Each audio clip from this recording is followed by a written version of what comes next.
good evening. Welcome to the September 4, 2024 edition of News Point. News Point is a 45 minute of all of the news about Liberia, Africa, and the rest of our one world. I am Oliver McIntosh presenting on today's edition of the program. Stories we're following this evening. President Joseph Boakai reiterates commitment to regulate and cap salary benefits of executive board members of state-owned enterprises. Management of Radio Kwatika condemns the alleged unlawful act of its journalist Nana Kwafi illegal possession of firearm. Residents of Dotua in Grenkema County demonstrates over damage roads caused by the Manor Palm Company in the county. And in foreign news, double warming of chronic fuel shortage hits Nigeria as prices hike in the West African country. These plus many more including sports are packaged onto this presentation of News Point. At this time, Deborah Mays is well seated for the news bulletin. Good evening, Deborah. Good evening, Oliver. Good evening to the public. President Joseph Boakai has reiterated commitment to regulating and capping the salaries and benefits of executives and board members of state-owned enterprises. The president emphasized the need for compensations to be in line with the economic realities of the country, signaling a significant step towards ensuring probity, the judicious use of public resources, transparency, and accountability within the public sector. President Boakai spoke when he received a comprehensive report from the Bureau of State Enterprises, which outlined the outcomes of a thorough review of remunerations, stipend, and operational inefficiencies across various state-owned enterprises. The report brought to light the lack of coordination between SOE boards and management, prompting a call for the development of a regulatory framework to govern the SOE sector. Expressing his appreciation for the diligent work of the BSE, President Boakai thanked Director General Arthur Masakwe for the insightful report. He recognized and emphasized the importance of transparency and accountability in ensuring efficient operations.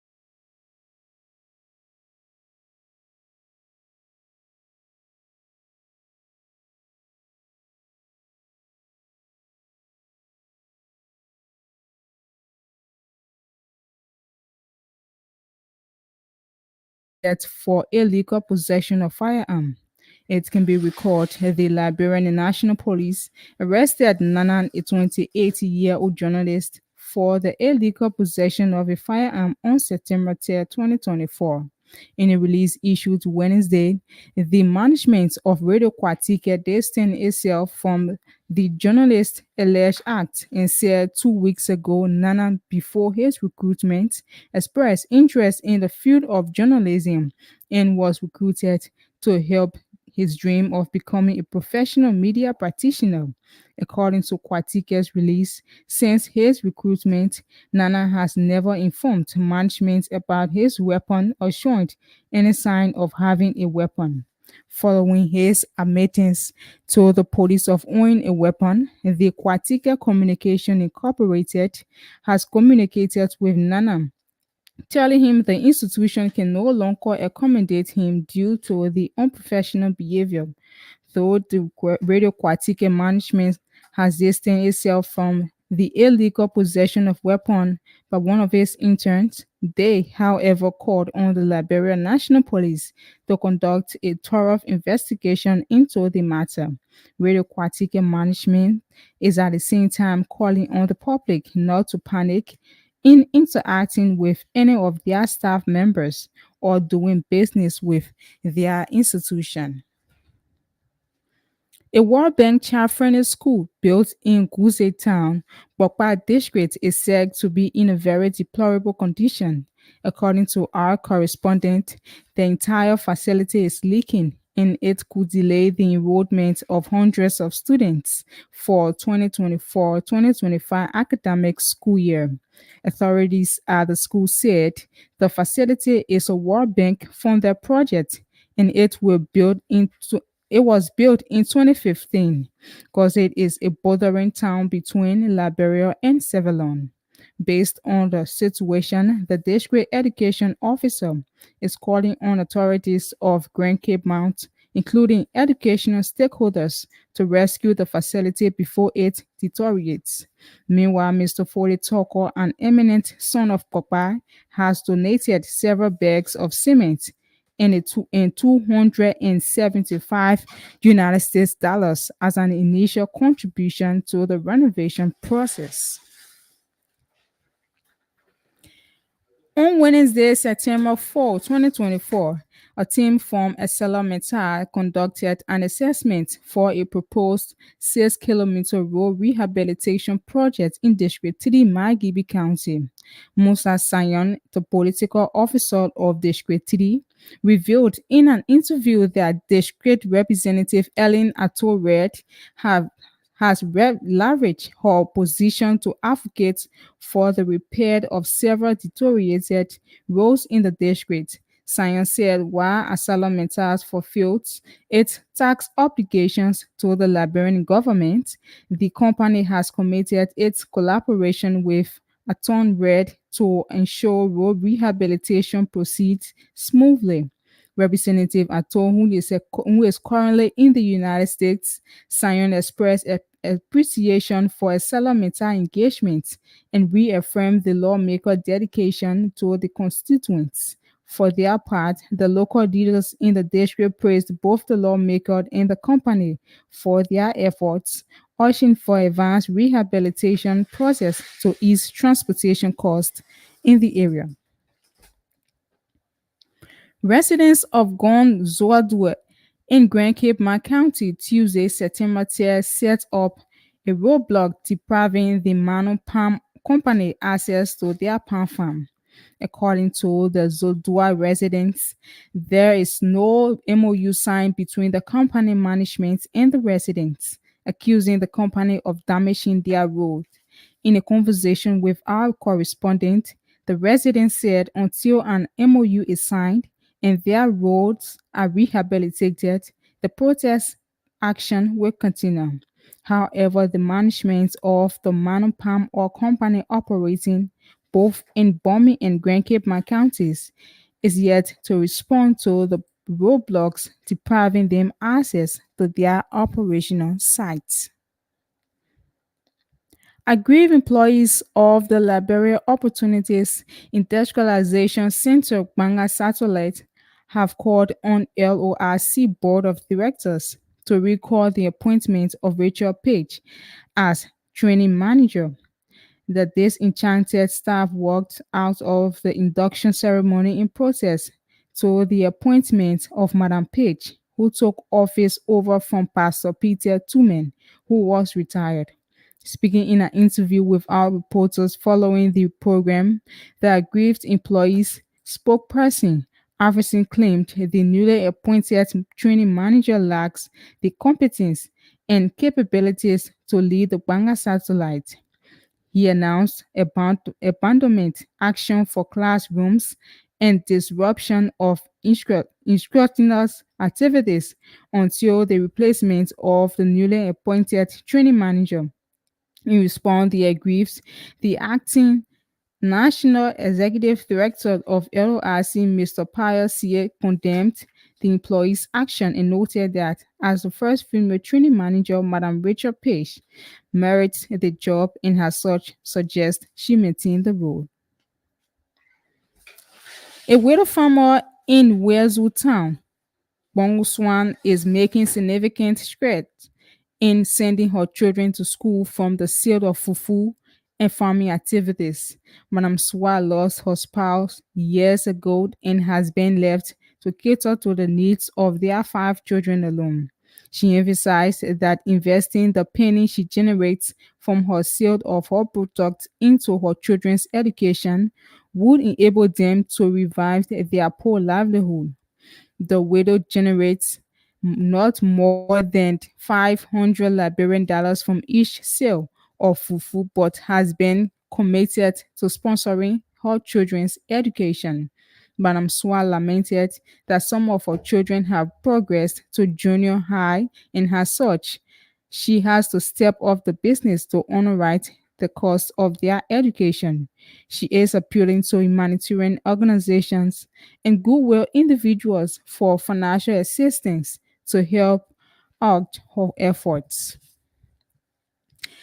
In rural Liberia, women who lost their spouse make their own farm and take on responsibility of raising their children. Some of them were young, then to have another relationship but prefer to look after their kids. As a result of their commitment, they face significant challenges to feed for their family. Our corresponding Raising Clark has compiled a story about a widow farmer who beats the other alone to cater the need of her family. The Center for Transparency and Accountability in Liberia Center has raised concerns over the legality and transparency of recent appointments made by President Joseph Newman Boakai to the Complaints, Appeal and Review Panel of the Public Procurement and Concessions Commission. Addressing a prayer conference in Monrovia on Tuesday, September 10th, Central Executive Director Anderson Mamin pointed out that there were important procedural gaps in the appointment process. Mamin, whose organization has long championed integrity, transparency, and accountability in Liberia, expressed disappointment in the president's recent actions, but remains dedicated to aiding the government in achieving positive anti corruptions. Meanwhile, the center boss is calling on President Joseph Boakai to recall the appointments made outside the competitive process and wants the Liberian leader to adhere to the rule of law and demonstrate a genuine commitment to anti corruption and transparency in the country. Internal Affairs Minister Francis Normally has with immediate effect halted the bidding process being initiated by the Grand Bassa County administration regarding the sale of stockpile of iron ore near the port of Buchanan.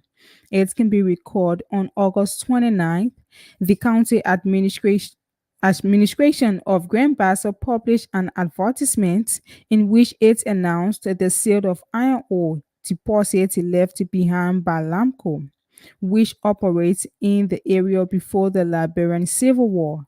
In a release from the Ministry of Internal Affairs issued Tuesday said, Minister Numali has formally communicated with Grand Bassa County Superintendent Madam Julia Bono regarding the decision to halt the bidding process.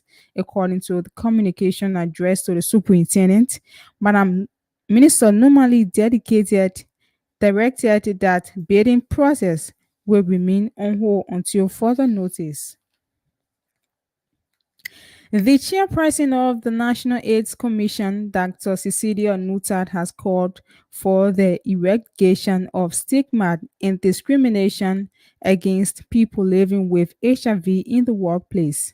Speaking at the ministry's agencies and commission HIV Focal Persons Coalition meeting, Dr. Nuta emphasized the crucial role of government entities in mainstreaming HIV initiatives across all sectors of employment. During the meeting held with Mass Coalition President Clarence Modba and other distinguished members, Dr. Nuta highlighted the importance of partnerships between NSC and various government bodies. Dr. Nusa underscored that addressing stigma and discrimination in the workplace is essential to achieving the goals set out of the National HIV and AIDS Strategic Plan Second 2021 to 2026. She stressed that despite the visibility of HIV in the workplace, there remains much to be done. And away from Liberia, now Nigeria have been hit by a double warming of chronic fuel shortage and a hike in prices by the state's own oil company. The Nigerian National Petroleum Corporation, which imports the country's fuel and distributes it to private sellers, blame its debt in rising global prices for its difficulty in getting fuel. Many people have been left stranded with long queues at petroleum stations nationwide. Commuters in Lagos have been lining up at bus stations, but there are very few buses operating. Others told the BBC they have been forced to trek long distances as public transport prices have doubled along some routes. In capital Abuja, most are up, but all have long queues as deprived drivers wait their turn. Some slept in their cars overnight. Well, Oliver, that's the shape of the news bulletin, and it's back to you for the continuation of Blaze News Point. And they want to say many thanks to Deborah Miss Dad for the news bulletin.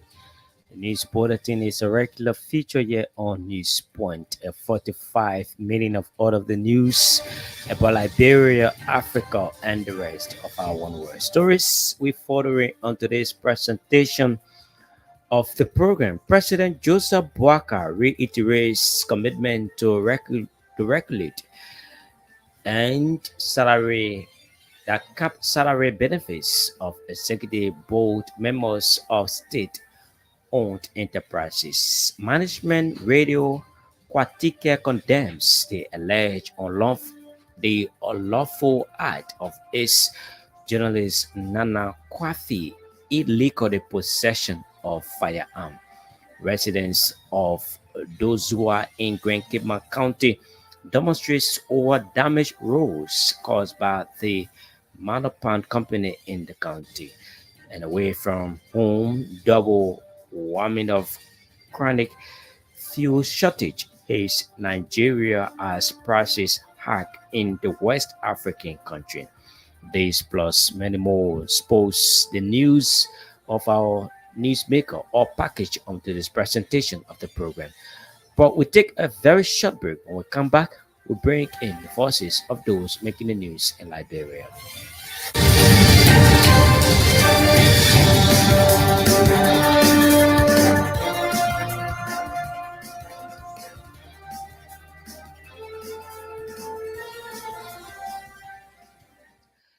Thanks for rejoining us. We now go for the voices of those making the news. Today's development.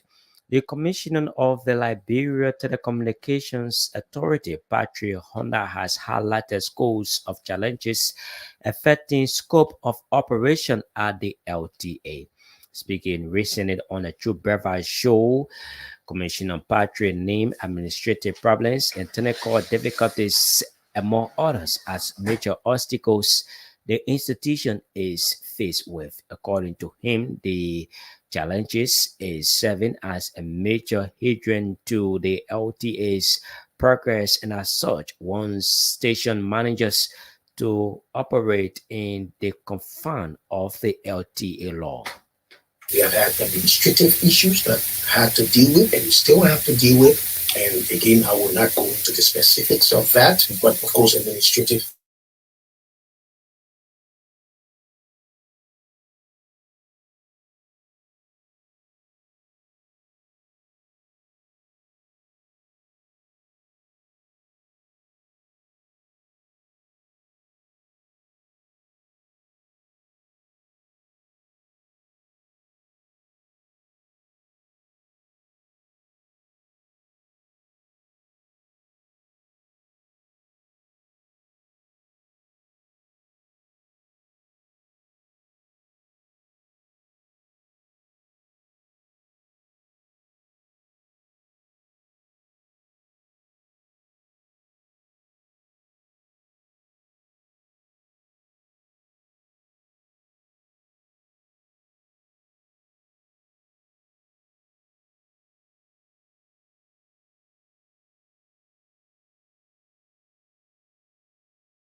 the transmitter on, put some kind of frequency there, started broadcast. That category of radio station is the category that suggests that radio stations just keep on, put the transmit, started broadcasting. That's sad. That's ridiculous. It doesn't happen anywhere in the world. And I will use this medium to urge all of our colleagues, my friends in the media, to sort of regularize your status, your radio station status. He's one of the commissioners there at the Liberia Telecommunications Authority, Patrick Honda. We go for this development. Aggrieved employees of the Liberia Opportunities Industrialization Center, Banga Satule, have called on LORC Board of Directors to recall the appointment of Rachel Page as training manager. The disenchantment star walked out of the induction ceremony in protest to the appointment of Mana Page, who took place over from Pastor Peter Tuma, who was retired. Speaking in an interview with our reporter following the program, the aggrieved employees, spokesperson Alfredison Takiwa, claimed the newly appointed training manager lacks the competence and capacity to lead the Banga Satellite. Takiwa announced abandonment action from classrooms and destruction of instructional activities until Madam Rachel Page until the replacement of the newly appointed training manager. That's why the bank may asking, why is it that all the other satellite in Liberia close? Only Banga. Why is it the medicine people making? There's no medicine. That just unity. So they decide now to disorganize or by bringing in someone that is heavily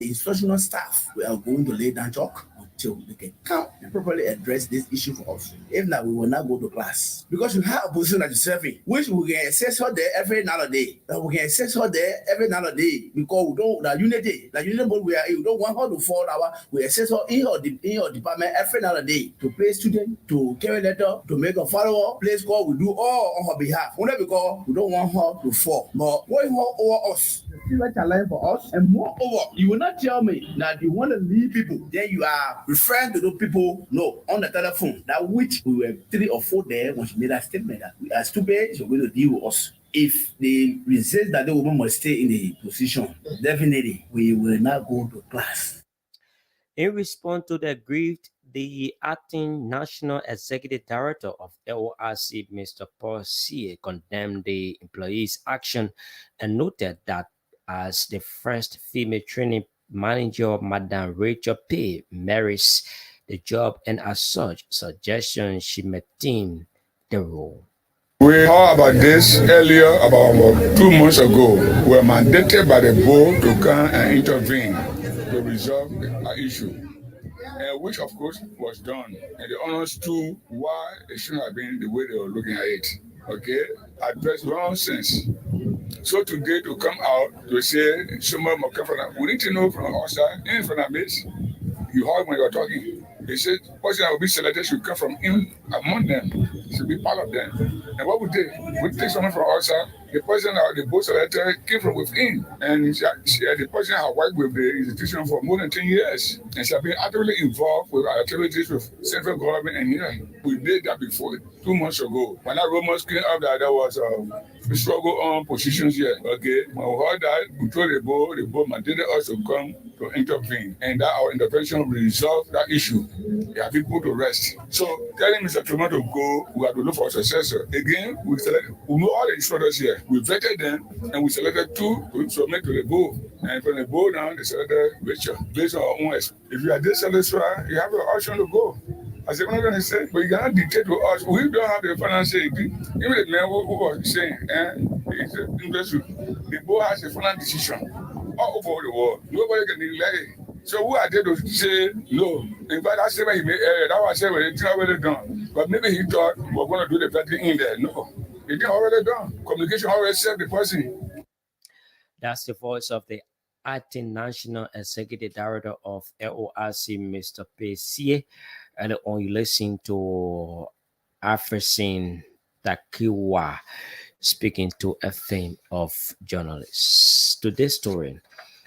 A man identified as Yawa Dagose has been arrested by the Liberia National Police in connection to the murder of a 2-year-old child in Pokba District, Grand Kema County.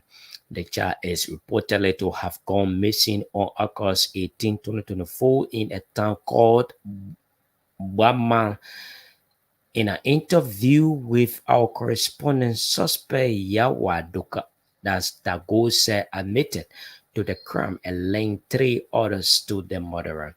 Meanwhile, Yawa Dagose is currently in police custody in Balawala town and is expected to be forwarded to the Mano River Ministerial Court in Bapo District, Grand Kema County. Here is Ali Sharif, father of the missing child, explain more of the issues. Ali Sharif, but popular name is called Vani Sharif. So on Sunday, August 18, my wife, Mame Mesga, and the little girl, Martine Sharif, they left here. They went to Bangoma village, where at the border between Liberia and Sierra Leone. So when they left, on the scene Sunday, at the night hours, around 9 o'clock, that are on bed. Then my man, 2 uncle came to me. When they came, they met my elder sister here, Sister Famata. Then they asked her, they say, where is your brother? So that man is laying down. So she herself went and knocked on my window, Sister Famata. They say, Aliyu, they say, Vani Kane and Daddy Kane, they came to you. But rather, it surprised me. They're coming to you this kind of hour. They are not being coming to you this kind of hour. So I don't know what happened. So I said, King Osa. So when we came up, we went on the side. Then they telling me, they say, oh, some kind of problem that happened down there. I said, what is the problem? They say, Martine get busy. When they said that word to me, I panic. My heart fall. I start crying. The how I came outside, I said, oh, my people are falling in trouble. I said, my daughter get missing. So that how all my family then, and now all of them, they came outside, I was crying. They asked me now, I say, well, this is the time that I already received this information. So I have to go tonight. So that's how I left. The same night in Sefula village, which is under Damala. And Bangwama village too is one of the villages that they gain under Damala village again in the same papa. So at that same night I got the information, I left from 9. I went in town, but it was getting late now. We could not able to get everybody together, put people together. So in 4 in number, we left from Damala town to Bangwama. I think it's about 1 hour, 30-minute walk. So that night we left. We went, we met the people outside. Everybody was sitting outside, they were waiting for me. So when I went, I asked that how, as soon as my wife saw me, she started crying. That's the voice of Ali Sharif. They're speaking to a theme of journalists. At this time, we now go for the passion of life with the man Anthony Phillips. Anthony Phillips is well seated for the passion of life sports. I don't want to say good evening. Good evening, Adivo, and good evening, Liberia. 7 overseas Liberian players are invited by coach Mario Maronica ahead of Liberia double-headed match against Togo and Algeria away and home schedule for the 6th and 10th of September, respectively. They include Samson Dwe Jr., Oscar Dolly, Peter Wilson, and Mohamed Sangari. Others are Nohan Kanef and Divan Tier. According to coach Mario Maronica, the players are expected in Togo at about now. And away from Liberia, Victor Osimhen has sealed a one-season loan move to Galatasaray after being exiled from Napoli's Serie A squad. Last month, Napoli director Giovanni Mona confirmed Osimhen had requested a move away from the club, who he helped win the Scudetto in 2022-2023 season. Osimhen was linked with Chelsea and Al Hilal, yet the Blues were reportedly unwilling to meet his wage demands, and the striker was reluctant to move to Saudi Arabia.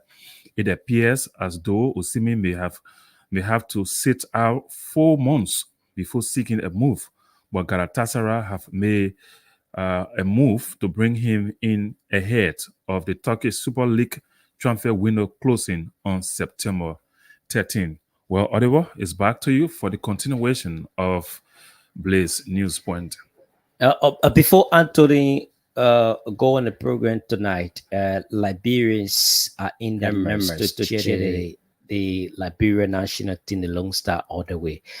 You guys spend furthering sports. What kind of assurance can you give the Liberians tomorrow that they can go to the market to cheer the Liberian national team all the way to victory? Because we've been hearing about they've been struggling to go to Togo. Do we expect result from the Liberian national team, the Lone Star? Yeah, two results or maybe three results, either the win, the lose, or the draw.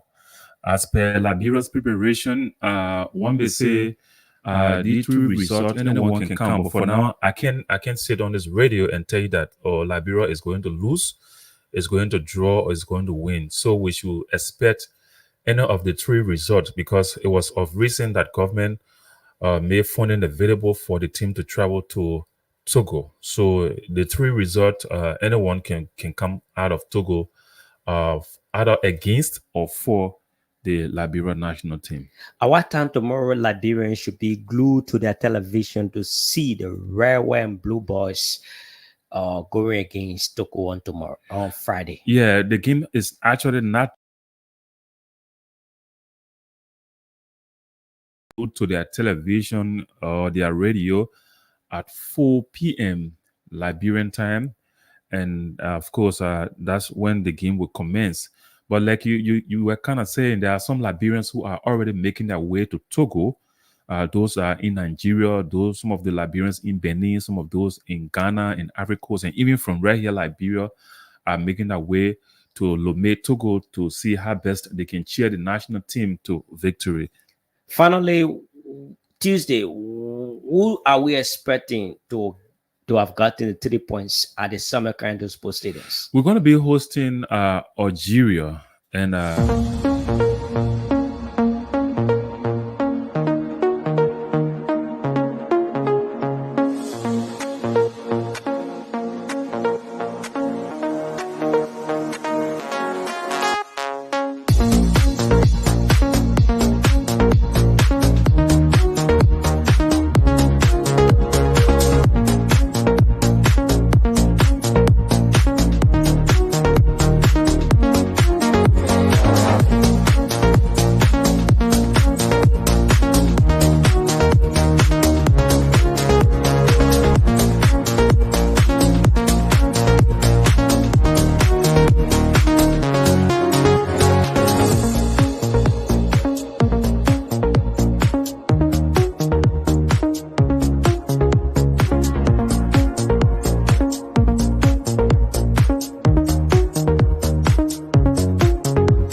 Anthony Philip wants to thanks Amada for being with us. You're welcome on the program. That's the voice of Anthony Phillips coming in with the passion of live sports. As you may be aware, Liberia will be taking on Togo on Friday at 4 p.m. You listen to him, and next Tuesday we all can go at the Summer Kando Sports Complex to cheer our national team, the Lone Star, all the way. We'll go for this development. Widow farmer in Wezu Town, Bakunasua Bakunasua is making significant strides in sending her children to school from the scale of fufu. That's from the seal of fufu and farming activities. Manasua lost her spouse years ago and has been left to cater to the needs of their 5 children alone. She emphasized that investigating the and she generates from the sales of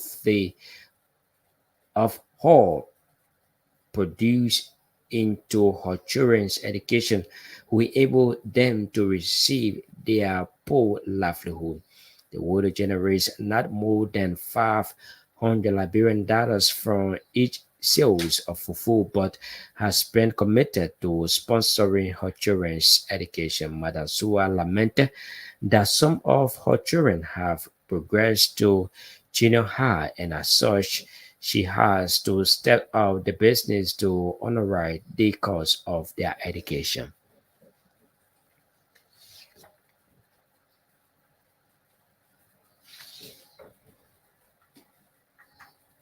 Ali Sharif, but popular name is called Vani Sharif. So on Sunday,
Around actuality of that story. We'll go to this development. The Liberia Intellectual Property Office, in collaboration with the African Regional Intellectual Property Organization, has begun a 3-day deliberation aimed at enhancing the capacity of medium and small enterprises of intellectual property rights. Speaking at the ceremony, the beginning of the deliberation, that's the LROP's Director General, Game Kwebwe, says small and medium enterprises are the backbone of Liberian economy and they should respect the rights of innovators. She encouraged them to learn to embrace intellectual property as the cornerstone of their businesses. Today's workshop, which will last for 3 days, reflects our shared commitment to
That's the voice of the Director General of the Liberia Intellectual Property of that's the Liberia Intellectual Property, speaking to a theme of journalists. The Center for Transparency and Accountability in Liberia Center has raised concerns over the legality and transparency of recent appointments made by President Joseph Yuma Boaka to the Complaints Appeal and Review Panel of the Public Procurement and Concession Commission, addressing a press conference in Monrovia on Tuesday, September 3, 2024. Center Executive Director Anansi Miami pointed out that there were important procedural gaps in the appointment procedures. On August 29, 2004, President Boakai appointed 5 individuals to the Complaints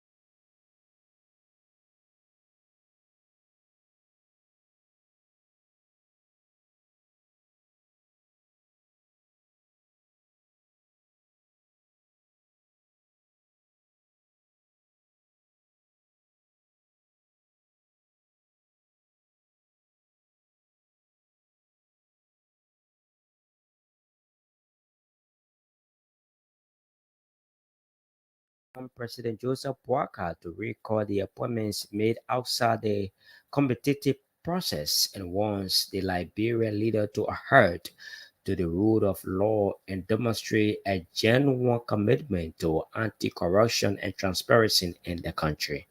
On August 29, 2004, President Boakai appointed 5 Center calls on President Boakai to record the appointment of individuals never independently vetted and recommended for appointment by the panel, in line with relevant provisions of the amended 5060 Act of 2010. We believe that this will somehow demonstrate a commitment to the rule of law and a fight against corruption in deeds and not in words. The president must respect the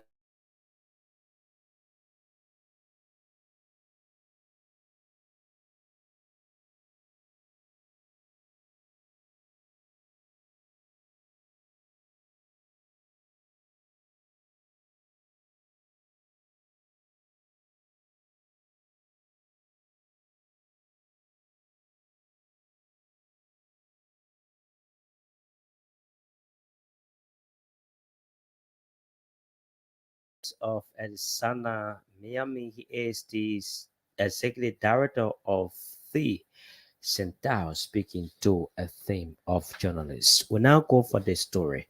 The city mayor of the Tottenham City in Bowman County, Mohammed Sharif, has sent out called several residents and business people for what she termed as refusal to adhere to the city ordinance. Here is our Bowman County correspondent Solomon Joe explaining more to the public.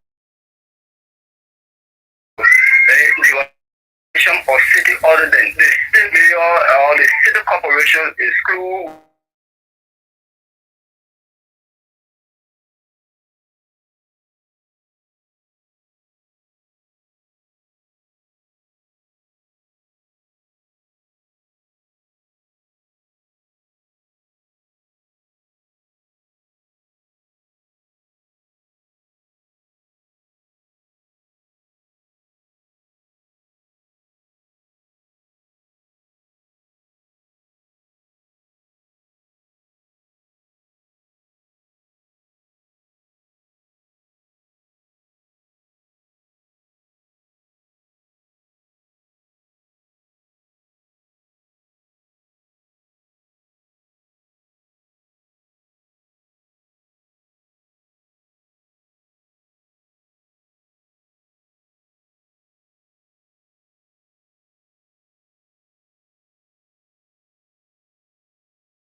end of the May week edition of News Point on today, September 4, 2024. Before we go, a recap of the top stories when following.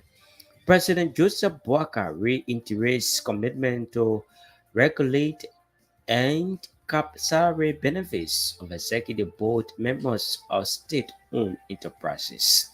Management of Radio Kwatika condemns the alleged unlawful act of its journalist Nana Kwafi illegal possession of firearm. Residents of Zotua in Grand Kema County demonstrates over damage roads caused by the Manopan company in the county. In foreign news, double warming of chronic fuel shortage hits Nigeria as prices hike in the Western African country. Want to say many thanks to all of our reporters, our news director, editor for making this edition of Sources. The man Anthony Fittis was here with the news bulletin. Deborah Miss brought in the passion of life sports. The man John Blair Alliance, the Sabella Tuati, the double crew DJ, brought in the entire technical team of the program onto this presentation.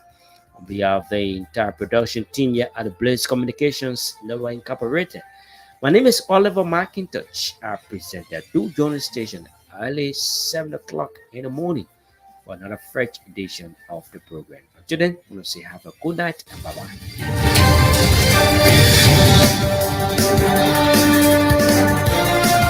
Many thanks to the news department for that 45 minute